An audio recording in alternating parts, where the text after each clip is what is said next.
All right, let's take you back to that story mentioned a little bit earlier on. The 2 cases reported now in Limpopo of cholera. Let's discuss this with the National Health Department spokesperson, Foster Mohale. Foster, good to have you. Thank you very much for your time. Although cholera has been eradicated, especially in developed countries, we are, of course, seeing some cases being reported on the African continent, 130,000 in 2022, and this year set to possibly be the largest outbreak, at least 2023, that would have been reported. What is causing this manifestation? Good evening to you and good evening to your listeners, and thanks for this opportunity. Yes, as the Department of Health, as the country, we are concerned when other countries, especially the neighboring countries, they experience health challenges like the outbreak of cholera, measles and other health challenges, because we are living in a global community. What happens from in one country can quickly reach the next door or the neighboring country. That's why we are very concerned about the situation in Zimbabwe. That's why we remain on high alert as a country. We intensified our health services in order to ensure that if and when we are hit by the similar health challenges, we are able to respond quickly. You are part of the 11 countries that met in Lilongwe last year in March around this particular issue, well, maybe around health in general, but cholera was one of the conversations on the table to come up with some urgent action or facilitate at least cooperation and collaboration as far as readiness and response. What are the actions that are in place, and how would you have responded, particularly with these cases, in line with those efforts? Yeah, no, definitely. As a country, we've learned from the previous outbreaks, not only cholera, not only COVID, but also remember we had listeriosis. So we learned, from other countries, and also how to respond to this kind of pandemic or outbreaks.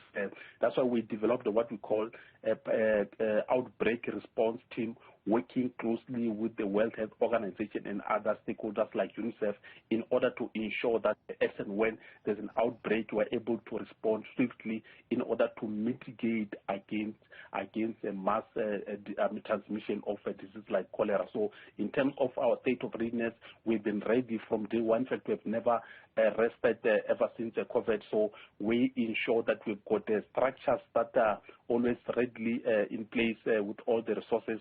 So that's why it's easy for us when there's an outbreak or an imported case of 1 or 2 cases to immediately activate structures in order to intensify what we call outbreak response team. What does that entail? What exactly would that response look like? The response entails it's a structure which consists of a number of institutions, as I've already indicated, some of them, the World Health Organization, which comes with the technical support. We work closely with the UNICEF, also coming with the technical support, but also working closely with the provinces, the academics, and other NGOs which work within the space of health sector in order to ensure that we join hands together working with the provinces, we join hands together to respond, also to intensify health education, because it's very important during an outbreak to ensure that to intensify health education, to empower the citizens with the health information, health messages on how to respond to avoid making the situation worse by further transmission. So these are some of the activities that we intensify or we activate as the outbreak response team of the country. So how early are we able to detect for a prompt response? No, as I indicated, like for example, since there was an outbreak in the neighboring country of Zimbabwe, we've never relaxed. We've intensified our health screening services at the border post, working closely with the border management authority, which is responsible for guarding our borders. But also they've got a unit called Port Health Unit, which is responsible for ensuring that all people who are entering the country, they get screened against not only cholera but any other health conditions. As we know that the diseases have got no boundaries. At any time, through a blink of an eye, we can have imported cases. to remember last year, the first 2 cases of cholera, they were imported from the country of Malawi. But it's not always possible to say you can entirely prevent the imported cases, precisely because when one is infected with a disease like cholera, it takes about 12 hours to 5 days for symptoms to be visible. So hence we encourage all those who have traveled to cholera endemic countries or cholera outbreak areas to try to be honest, cooperate with health officials at the border gates to ensure that if they display signs and symptoms, they get assisted without any delay. That's why the first 2 cases, the Deputy Minister of Health, Dr. Dlomo, thanks the 2 cases because they're very honest. They shared with our officials their travel history in Zimbabwe.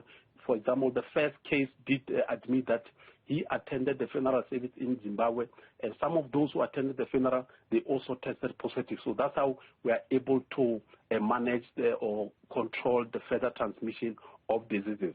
Now, we're experiencing some extreme climatic events, storms and the like. What's the risk of that particular, or at least the 2 cases being detected now in Limpopo, spreading to other provinces in South Africa? Definitely, as we remember that a number of people, nationals from Zimbabwe, they were based in the country. They went home during festive period. Now they are back in the country. Others are here for work. Others are here for other economic reasons or education reasons. So that's why we are trying by all means to plead with them to say, please try to cooperate with our health officials, port health officials, to ensure that if you happen to experience any signs and symptoms of cholera, we've got your details. We are able to do what we call contact tracing. We know where to look for you around the country. So, and we say not only those who have traveled to this cholera outbreak or cholera endemic areas, they can they can contract cholera, but any other person can contract cholera. As I indicated, that we are living in a global community. People, they move around, not only around the country, but also around the region, around the world. So we appeal to anyone who experiences symptoms of cholera to say, please don't waste time.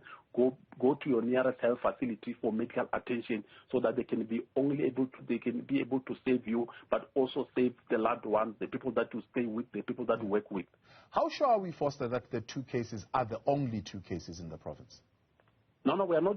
We cannot say that with certainty to say we've got only 2 cases, because people cross the border, bed-bridge in numbers, not only from Zimbabwe but also from Zambia, from Malawi, which also experienced the outbreak of cholera. So, hence we say anyone who has crossed the border without experiencing the symptoms of cholera, but they only experience them once they've arrived at a destination anywhere in the country, they need to be honest. They need to go to the nearest health facility in order for our healthcare workers to be able to assess if indeed they are suffering from cholera or any other health conditions, because the cholera symptoms are not unique from other symptoms of other health conditions.